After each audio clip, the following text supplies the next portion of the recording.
O Brasil é um país que tem poucas heroínas, então nós não podemos desperdiçar uma heroína tão importante como a Dona Bárbara do Crato. E ela é uma heroína brasileira, ela não é apenas uma heroína cearense, porque ela lutou por uma questão que era uma questão nacional, pela república e pela independência do país. Então, com isso, ela foi presa. Ela foi mandada depois para a Bahia, foi um grande sofrimento para ela. Ela e os filhos dela presos durante muito tempo.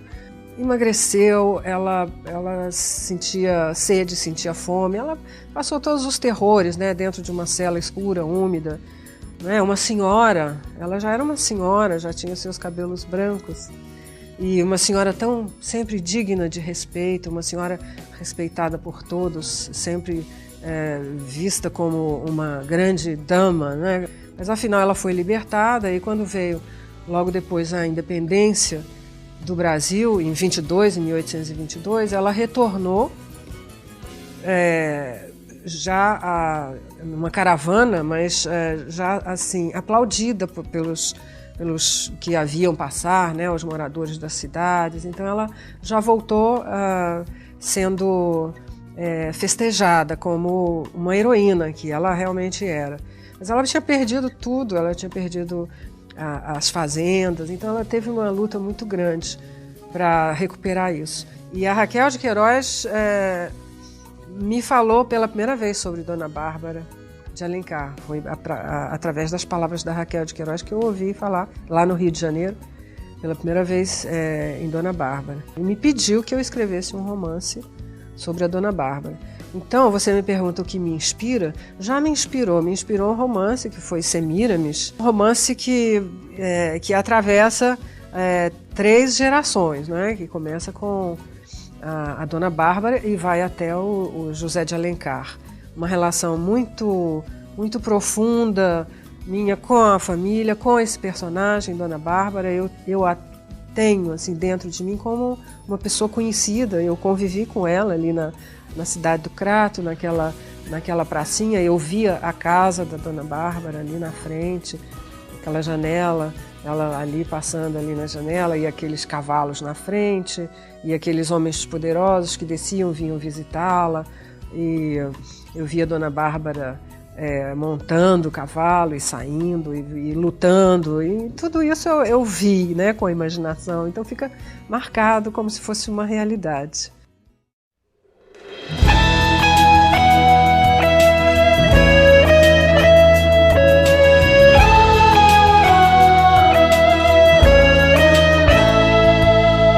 Bárbara, flor do sertão, guerreira do não e do sim. Bárbara, mãe de Tristão, avó de Alencar, do Guarani. Bárbara, olha esse mar, o dragão desse mar é um Davi. Feito você a lutar pelo dom de lutar, pelo porvir. Bárbara, ouve o conselho do velho de Quixeramobim. O sertão vai virar mar e o mar vai virar um jardim. Bárbara, olha essa aldeia tão cheia de ti e de mim. Bárbara, olha esse céu, é o céu do sertão do meu padim. Ai, ai, meu padim, padiciço. Liberdade aqui é tudo isso, o Ceará tem disso sim. Ai, ai, meu padim, padiciço. Liberdade aqui é tudo isso, o Ceará tem disso sim. Bárbara, olha esse chão como é seco o sertão do sem fim. Lar de Raquel de Queiroz e do Patativa do Cariri. Berço do cego Aderaldo e do tal do amor de Peri Ceci. Luz de Delmiro e Evaldo, Gouveia, Candeia a reluzir. Bárbara, ouve essas ondas de Jericoacoara e Aracati. Olha esses gatos pingados pintados por mestre Aldemir. Ouve Humberto Teixeira, doutor do Baião, no bandolim. Bárbara, Bárbara, olha essa flor que é da cor da flor do alecrim. Ai, ai, esse chão fronteiriço, esse amor, esse mar, esse maciço, o Ceará tem disso sim. Ai, ai, esse chão fronteiriço, esse amor, esse mar, esse maciço, o Ceará tem disso sim.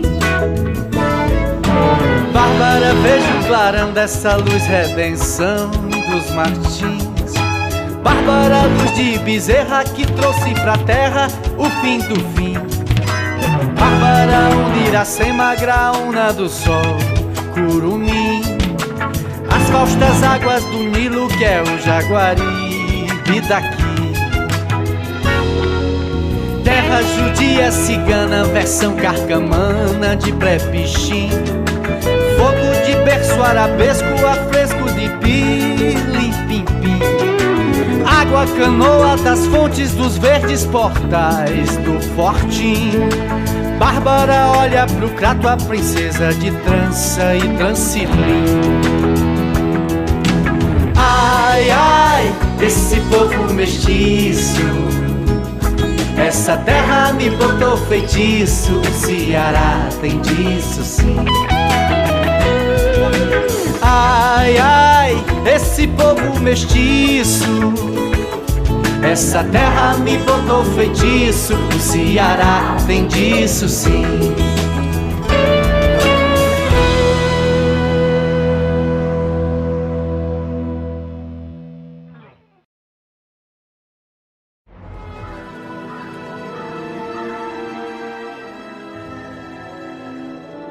Em 1760, o Ceará, solidão sem fim, era uma capitania subalterna de Pernambuco.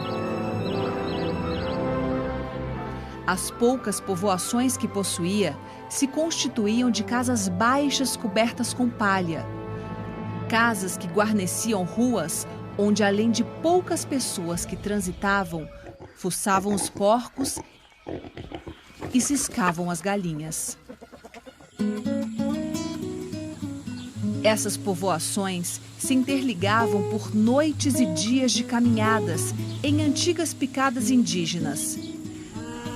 Picadas que algumas vezes eram alargadas e pavimentadas pelos cascos das boiadas. Nas margens dos rios existiam casas grandes de taipa, sedes das fazendas de gado, distanciadas por léguas e léguas, sesmarias doadas pelo Reino de Portugal, tendo em vista a ocupação do território.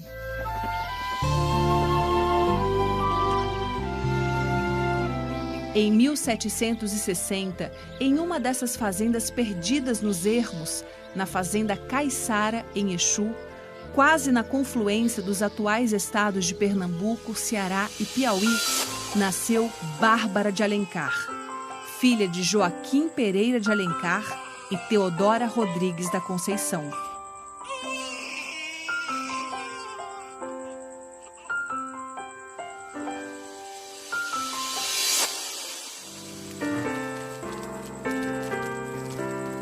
Em 1782, Bárbara se casa com o português José Gonçalves dos Santos.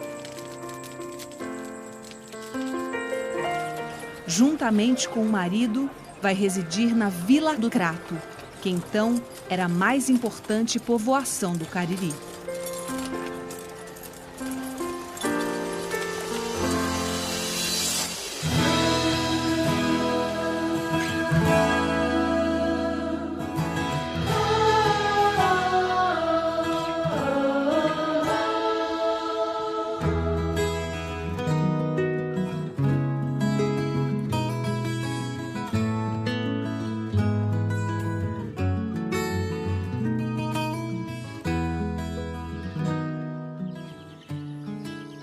Eu tive 5 filhos.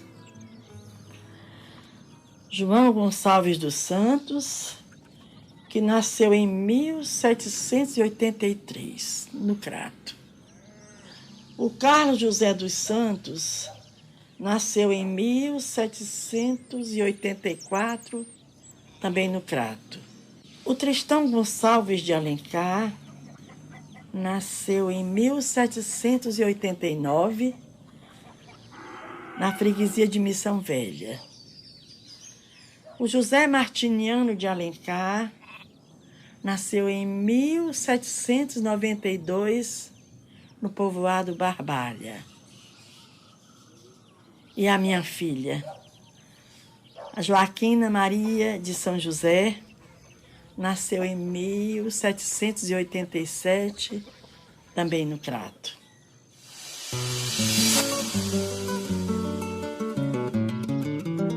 Ao que parece, Dona Bárbara criou os filhos de modo a que eles tivessem ideais e projetos de vida.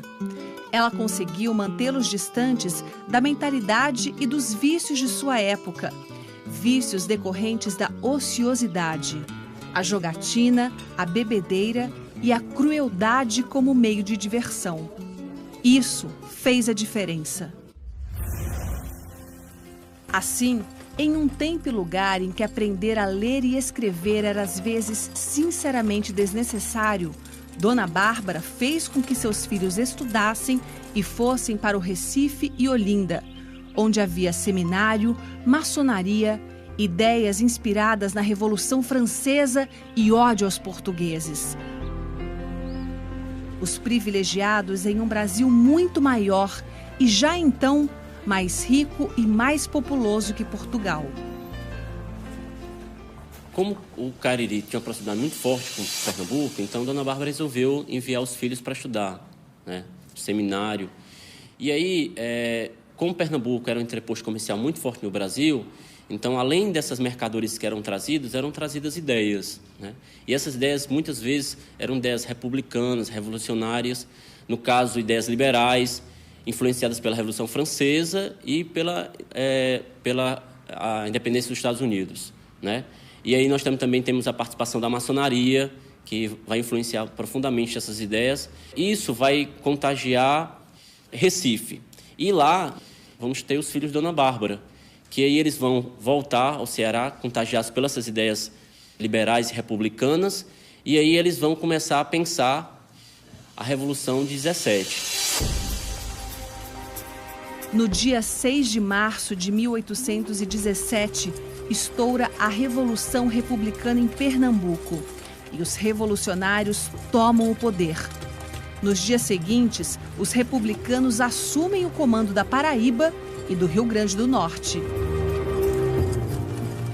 Pernambuco, como centro exportador de ideologia, influenciou as capitanias vizinhas, né? Todas as capitanias vizinhas a Pernambuco, nas proximidades, sofreram enorme influência. O Ceará não deixou de ser exceção, tanto é que participou, ainda que de maneira muito limitada, da Revolução Pernambucana de 1817, quando, no Cariri, diversos membros da família Alencar lideraram um movimento. No Ceará, o governador Sampaio, português fiel à monarquia, toma medidas para evitar que emissários republicanos aqui chegassem. Alguns desses mensageiros foram interceptados, mas um deles conseguiu chegar ao seu destino. Era o seminarista José Martiniano de Alencar, filho de Dona Bárbara. Meu filho, o seminarista José Martiniano, chegou ao Crato na manhã de 29 de abril de 1817.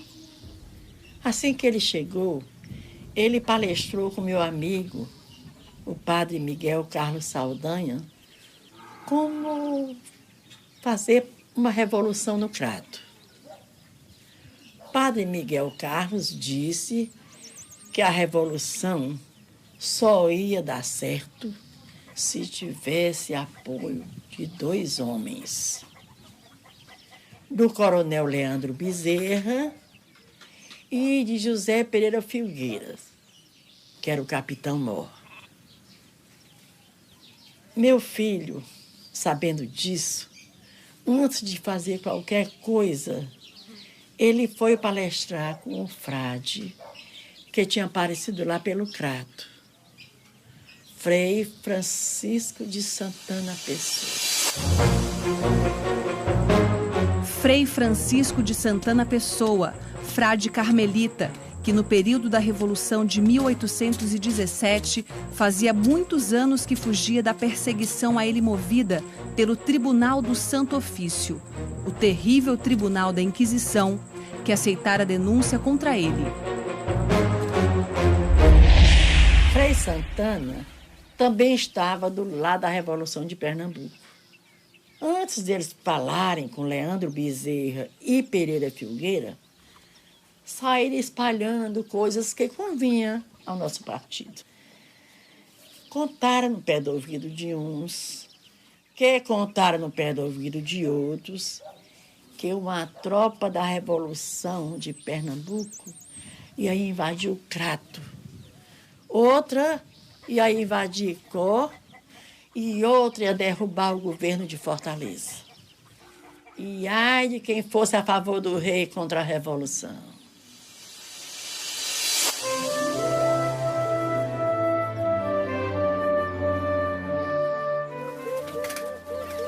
Dia 30 de abril, Dona Bárbara, entre um afazer e outro, ia garantindo o apoio incondicional da família Alencar à revolução que estava sendo preparada. Ela era a última palavra para filhos, irmãos, cunhados, genros e para muitos parentes mais afastados. Ainda no mesmo dia, a história da tropa da Revolução de Pernambuco, que invadiu o Crato, já estava na boca de todo mundo. E todo aquele que tinha alguma queixa do governo se apressou em ficar do nosso lado. Outros que não se decidiam, ficavam com o pé aqui e outro pé lá. Ah, mas para esses, os nossos partidários ofereciam colocação no governo após a vitória da nossa Revolução. Bom, esses então, quando viam que podiam ganhar um emprego, mandavam o rei às favas e ficavam também do nosso lado. Bom, enquanto isso, meu filho, o seminarista José Martiniano e o Frei Santana estavam lá no sítio de Leandro Bezerra, querendo trazer ele para o nosso partido. Leandro Bezerra, coronel de milícias, grande proprietário rural no Cariri e monarquista de fortes convicções. Meu filho, o seminarista José Martiniano, juntamente com o Frei Santana, foram bem recebidos pelo coronel Leandro Bezerra. Mas o coronel Leandro, quando eles falaram em revolução, continuou a tratar bem os dois, mas disse que por nada no mundo ia participar de qualquer revolta contra o rei, a quem muito amava e respeitava. Aí, meu filho José Martiniano e o Frei Santana foram até o sítio São Paulo conversar com o capitão Mor Pereira Filgueiras, que até meu compadre era. José Pereira Filgueiras, de pouca cultura, mas muito respeitado pela sua extraordinária força física e pela sua biografia repleta de atos de coragem. Compadre Pereira Filgueira ouviu a proposta da revolução, aí ele se coçou, pensou, botou os olhos para cima, para baixo, mas calado ficou sem partido tomar. Os dois insistiram. Aí ele disse então que achava muito arriscado e que não ia fazer parte daquela revolução. Mas, na condição de capitão Mor, ele não ia atrapalhar.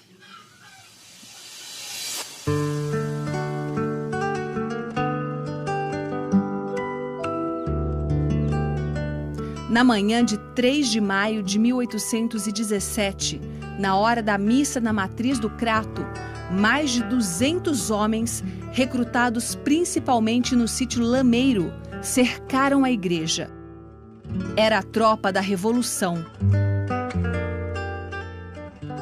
Depois que o celebrante, o coadjutor, Padre Vicente, fez o sermão, o seminarista José Martiniano entrou na igreja e subiu até o altar. Aí fez seu discurso entre aplausos, proclamando a adesão do Crato ao movimento republicano de Pernambuco. Na saída da igreja, formou-se uma passeata que foi até a cadeia e soltou os presos.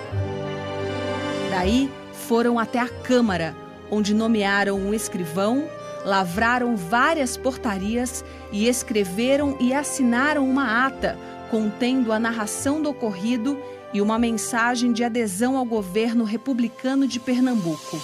Dia seguinte, logo de manhã cedinho, meu compadre, o capitão Mó Pereira Filgueiras, chegou ao Crato. Aí ele saiu pela vila, ouvindo de um e de outro o que tinha e o que não tinha acontecido. Mas meu compadre não dizia nada, só ficava ali escutando a fuxicada. Aí de tarde ele foi jantar com meu amigo padre Miguel Carlos.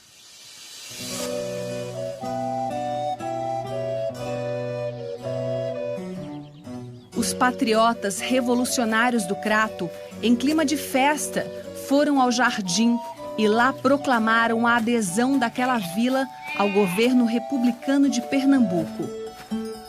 Já ensaiavam ir ao Exu. A intenção era varrer os monarquistas de todos os lugares onde o nome de Dona Bárbara de Alencar era um aval precioso ao ideal republicano.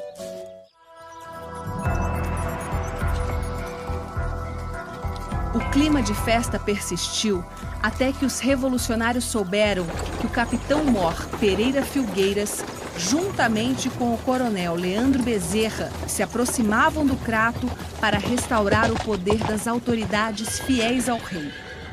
As tropas de Pereira Filgueiras e Leandro Bezerra entraram no Crato com a bandeira do rei no dia 11 de maio de 1817. Durou apenas 8 dias a nossa república. Mas ainda houve tempo para a gente queimar tudo que era papel que incriminava o pessoal que estava envolvido com a Revolução. 3 de meus filhos, Tristão Gonçalves, José Martiniano e Carlos José, foram presos, enviados para Icó e depois para Fortaleza. Meus filhos passavam nas povoações e fazendas do caminho, esfarrapados, sujos e humilhados, para dar o exemplo.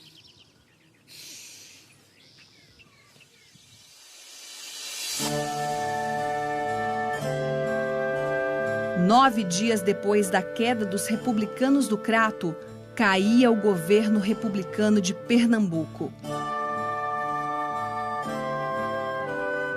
Terminava assim a revolução que o folclorista Câmara Cascudo considerou a mais linda e a mais inútil acontecida no Brasil.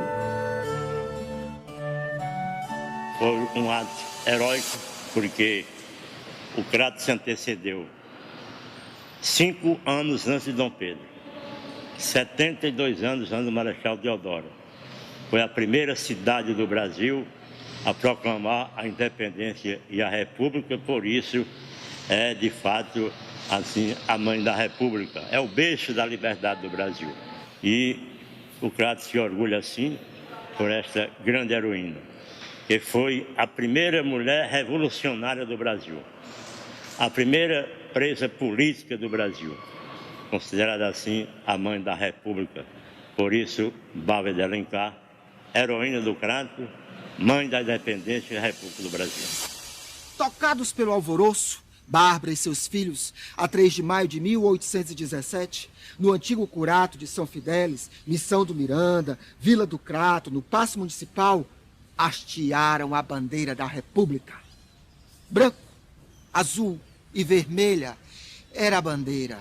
Branco e azul era o sonho de Bárbara, em claridade. Bárbara, filha de Teodora, do Pajeú das Flores e de Joaquim Alencar, da fazenda Caiçara no Exu, nasceu predestinada. 8 dias durou a República de Bárbara, o sonho republicano de seus filhos. Carlos José, Tristão, Martiniano. Por anos duraria seu martírio, por ter tão curto sonho desejado. Bárbara foi presa em 1817, junto com seus filhos, no Crato. Veio com eles do Crato à Fortaleza num carro de boi. Geralmente, pelo que se fala, ela vinha sentada no carro dos bois e os filhos vinham a pé durante o caminho. E chegando em Fortaleza, eles ficaram num quartel da linha, que era um quartel que ficava mais ou menos ali onde hoje é a Santa Casa de Misericórdia. Esse quartel não existe mais. O que se conta é que os filhos ficavam encarcerados e ela ficava andando dentro do quartel, por ser uma senhora. Depois eles foram transferidos para a Bahia e fizeram essa mesma viagem, uma viagem penosa, muito dura, até a Bahia, ficando numa penitenciária na Bahia, até 2 anos depois, até o período da luta pela independência. Na luta pela independência, eles foram recuperados, inclusive Tristão, no caso, liderou o movimento pela independência aqui no Ceará. No final de 1822, a notícia do Grito do Ipiranga chegou ao Ceará. Dona Bárbara e seus filhos deram uma espécie de apoio desconfiado ao imperador Pedro I.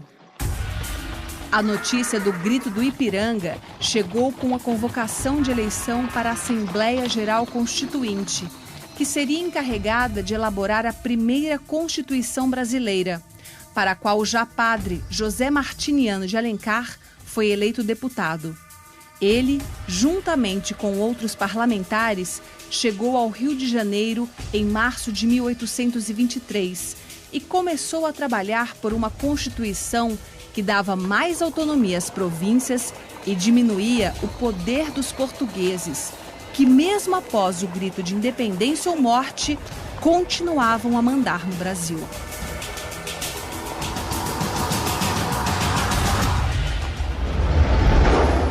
Outro filho de Dona Bárbara, Tristão Gonçalves de Alencar, partira do Crato para o Piauí e Maranhão, ao lado do antigo adversário Pereira Filgueiras. Tristão e Pereira Filgueiras venceram o sargento-mor Fidié, em Caxias, Maranhão, em dezembro de 1823.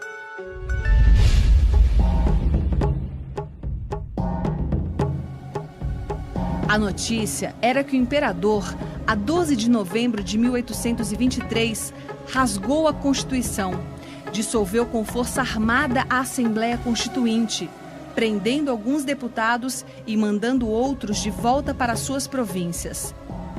Ao invés da Constituição feita pelos deputados, o imperador encarregou pessoas de sua confiança para redigir uma nova Constituição, que centralizava o poder em sua mão e garantia os privilégios dos portugueses.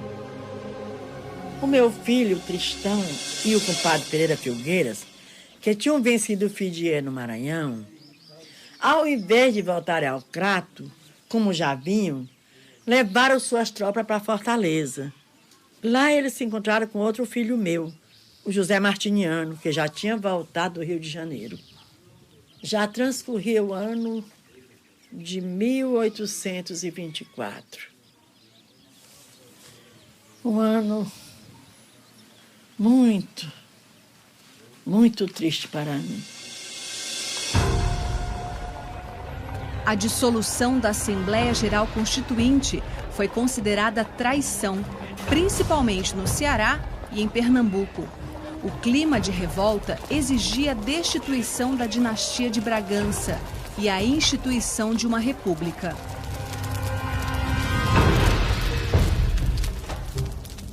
Assim, em junho de 1824, em Pernambuco, surge a Confederação do Equador, com um governo que pretendia a união das províncias do norte em uma república federativa.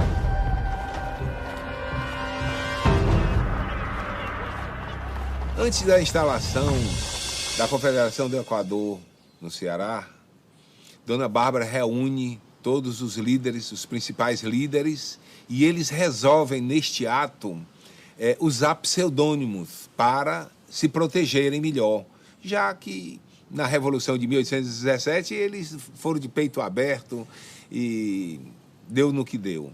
Então, levanta-se o Tristão e diz: minha mãe, eu vou adotar o nome de Araripe, a serra que amamos.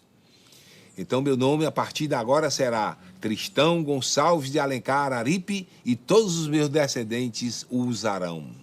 Levanta-se um padre e diz: Dona Bárbara, eu vou usar o nome de uma planta da Chapada do Araripe que verga, mas não quebra, que é o mororó.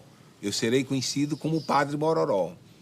Levanta-se um gordo e diz: Dona Bárbara, em homenagem às minhas gorduras, eu serei conhecido como o Bolão, Azevedo Bolão. E assim muitos outros tomaram nomes assim de Jucás e de outras para se protegerem melhor.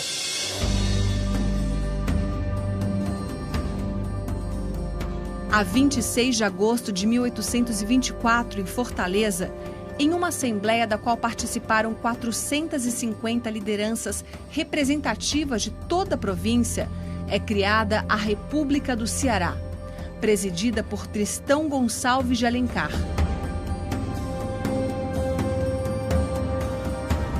O Ceará, então, passa a integrar a Confederação do Equador, juntamente com Pernambuco, Paraíba e Rio Grande do Norte. A Confederação do Equador foi instalada em Fortaleza em 1824, no Palácio da Luz, com a presença de 450 pessoas, dentre elas a maioria da elite da cidade. E o fracasso foi o acovardamento de José Félix Azevedo Issá, que era o vice-presidente do Tristão Gonçalves.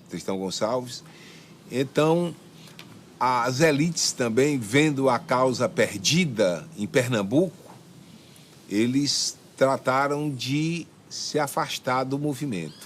Isto fez com que Tristão Gonçalves seguisse para Aracati. Ele pretendia visitar outros municípios cearenses para fortalecer o movimento em Aracati. Quando ele chegou em Aracati, ele dispensa toda a sua tropa, paga regiamente todos eles e vai embora para casa. Vai pelo leito seco do rio Jaguaribe e no local chamado Santa Rosa, atualmente Jaguaribara, que hoje está já coberto pelas águas do Castanhão, ele foi atacado pelo Zé Leão e seus comparsas, que eram conhecidos como os Canelas Pretas, que, mediante um prêmio, eles fuzilaram e trucidaram Tristão Gonçalves de Alencar Araripe. Aí termina a Confederação do Equador no Ceará. Se 1824 foi um ano triste para Dona Bárbara, 1825 foi pior ainda. Em Fortaleza, houve a punição aos líderes da Confederação do Equador. Igreja do Rosário, ruflam tambores, ruflos mortais. O sino repicava em repetidos dobres pelos que iam morrer. Passeio público, Alameda esquerda, A morte navegava, sinistra. Fortaleza era um grito de dor. Fuzil! Lamento. Padre Mororó, Miguel Ibiapina, Azevedo Bolão, Pessoa Anta, Carapinima. Fuzil! Lamento. O Ceará recolheu seus mortos, que hoje moram pacificamente nas ruas de suas cidades e no coração dos homens. Dos filhos de Dona Bárbara, o mais jovem, Padre José Martiniano de Alencar, conseguiu fugir, escapando assim da matança aos republicanos. Alguns anos depois, ele abandona os ideais da República e se torna presidente da província do Ceará. Muitos o consideram o político cearense mais influente do século XIX. Ele é o pai do romancista e dramaturgo José de Alencar.